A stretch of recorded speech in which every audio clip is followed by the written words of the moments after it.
Now, as for your location, as judges, we get pretty remote, but we want to be in an optimal viewing area, preferably away from the live show and the spectators. We want to have our own zone without spectators sneaking up or athletes hanging out listening to what we're talking about. Sometimes it's good for us to be on an adjacent slope, perched in, dug into the snow. Sometimes we get benefits like having tables like this and all the warmth of food and water. But the big responsibility is us. We take care of ourselves as judges. We don't want to be a nuisance to the organizers. We can take care of our own process. So remember that. If we have to be remote and be happy.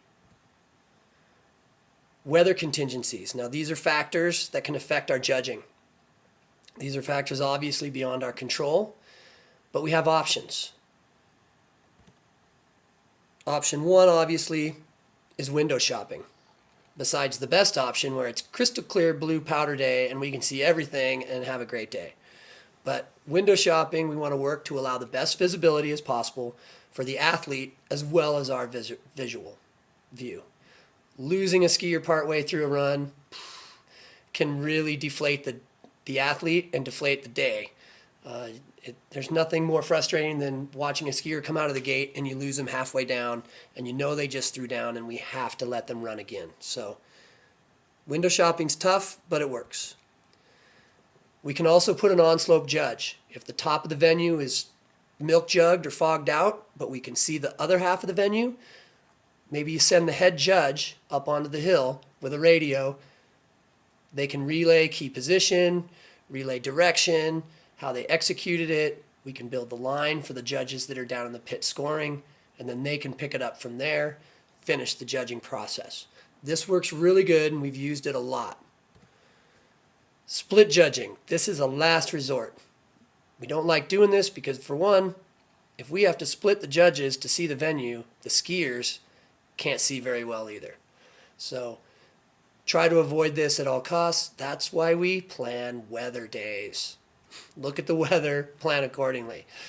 But splitting the judges in pairs or individually throughout the venue does work in the case of last resort situation. Each judge judges their section as a separate venue. We put all the scores together at the end of the day, and the cream usually rises to the top. Some tools you need to remember before we take off here. You got to have a scorekeeper close by, somebody to help tabulate your score sheets. Make sure you've got a stapler, a stopwatch, calculator, lots of pens and pencils, radio communication. The necessities for you as a judge: don't forget your scorecards. Be responsible for your own stuff. You got to have a pair of binoculars. In case we're remotely positioned, make sure you've got water.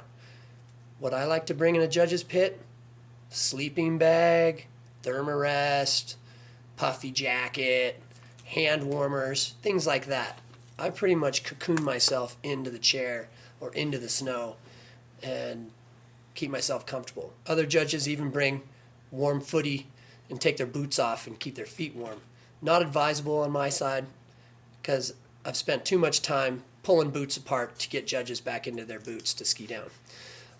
Sunscreen's good, and sunglasses. So these are just some basic necessities.